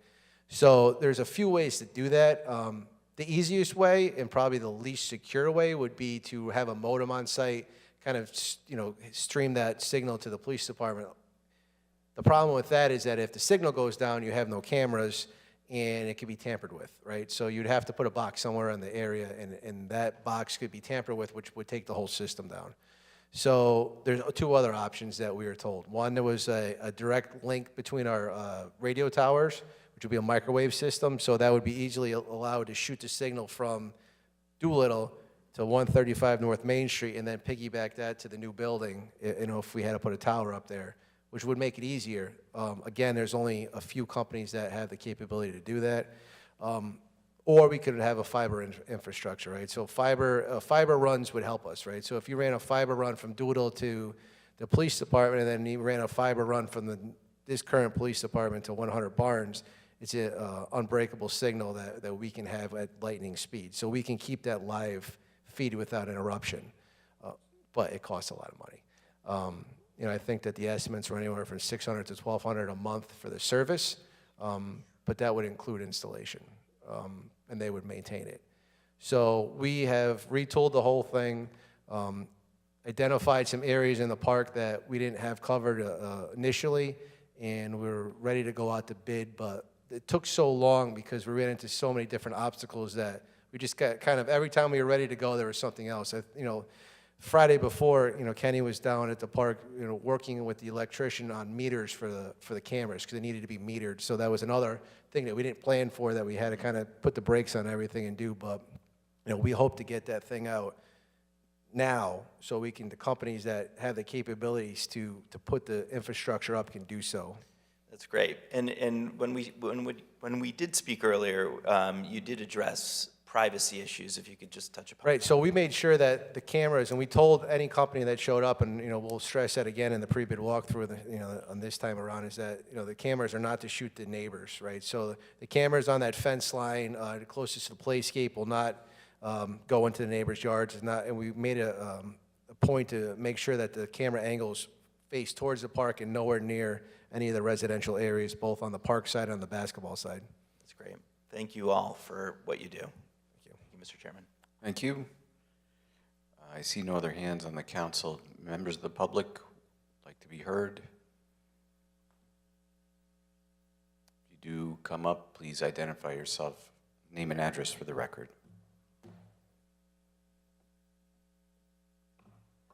Shauna Glidden, 29 Pomeroy Avenue. First, I would like to thank the Chief of Police and the Director of Parks and Rec and the Fire Chief for all the hard work. I just want to say that this isn't just a policing issue, it's a community issue, and we have to look at it holistically. So what we've done as a community is we've come together with the Chief of Police, Sean from YMCA, Mandy from Youth and Social Services, Kenny, and a bunch of other people have come together to try to come up with some solutions to these problems, which we're hoping to present to you at maybe your next meeting or the meeting after. But I hope that you understand that the police need a lot more support, and they need it from us, and they need it in a budgetary way. I know they have SROs in the high schools, but we need them in the middle schools. And everything that the chief just said is something that's going to make a huge impact on these interactions, because it's the kids in middle school who are changing and their brains are changing and they're going through all sorts of different changes that really need that interaction. Once they get into high school, they've kind of set some of their ways and they've kind of developed who they are. But if we can reach those kids at younger ages, we'll have a bigger impact in the long term. So I hope you all take that into consideration with budgets coming up, and you support them, and you support the initiatives we're going to put forward to make a difference. Thank you. Thank you. Anyone else? All right. Seeing none, and there being no further business on the agenda, I do want to, oh, Mr. Carmody. Thank you, Mr. Chairman. I just wanted to piggyback on something that Ms. Glidden just said, and actually something that Councilor Allenson broached on. I have a question for you, Chief. What is the optimal level of staffing for your department? 85. 85, and where are you at right now? We're budgeted for 78. We're probably at about 73 right now. I have a certified police officer testing process open right now, which I have 2 individuals that we're going to conduct an oral examination next week and hope to hire them. And I have 4 academy seats in April, but I'm going to probably run another certified test. My goal by June is to get us to 78, which would be full staffing for us. Okay, but 85 is really what 85. If you do, have. yeah, if you do, you go by a lot of studies have been done. There's a specific formula in relation to population and call volume. And what your suggested staffing should be. And we've been low for a long time, just because of a lot of different reasons. And we're trying to play catch up because, not that we want this massive police department, that's not the case, but we are busy. At any given time, tonight, just for example, right? So before I came here, we had an ERT call out, which is a SWAT team for a barricaded subject. At the same time, we had officers going to an overdose where the person's unresponsive. We had 2 car accidents going on. I mean, that's all in 30 minutes, right? So the more people you have on the road, the more you can do, more you can cover, and the more you can be proactive.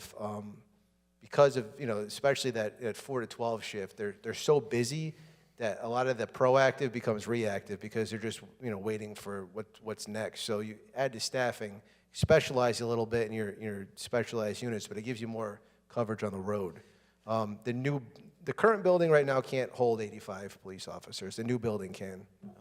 Well, I commend you for all that you do in our town with being short-staffed, and I hope we can raise that staffing level in the next year or so. So thank you. Thank you. Councilor Zandri. So I want to just ask, when you go to set your budget, how many officers are you going to be asking for?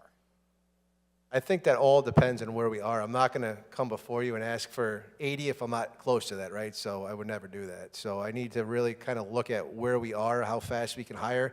I think the problem is that, so to go back to the universal law enforcement issue in the country, is that you can't recruit anymore, right? So no one wants to be police officers. I had a conversation with the chief in Meriden where an individual quit. Right off his next day, he was going to be on his own, and they quit. I don't want to do this anymore.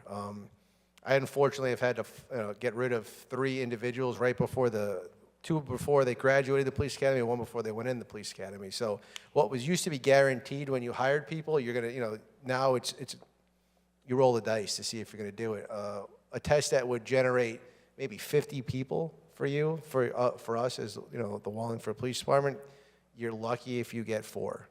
I think the last class I got 1. So it's not a will, it's what I have.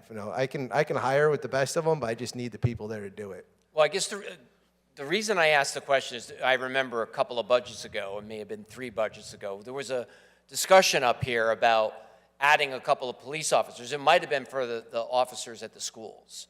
And the discussion came down to what we knew of what was needed from the department and what the department actually asked for. And then it got down to who were we to dictate back to the department, here, hire 2 more officers. So that was really why I asked that question, because as far as I'm concerned, whatever you bring to us, we'll ask. We'll say, hey, are you asking for everything you need? And you or any other department for that matter will answer however they feel comfortable to answer. But we need to kind of know that in order to push the budget. So I'm hopeful that if you think you can get some number through hiring, training, and whatever it is you need to do, that you feel confident enough to ask for that number. And I kind of just want to stress that. No, I appreciate that, and I won't be bashful. Awesome. Thank you. Thank you, Mr. Chairman. Thank you. Gentlemen, thank you all for your time and your hard work. Certainly the council is not letting it go unnoticed. Thank you. We appreciate that. Thank you. There being no further business on the agenda, I will entertain a motion to adjourn. So moved. Second. Moved, seconded. All those in favor signify by saying aye. Aye. I declare the meeting adjourned.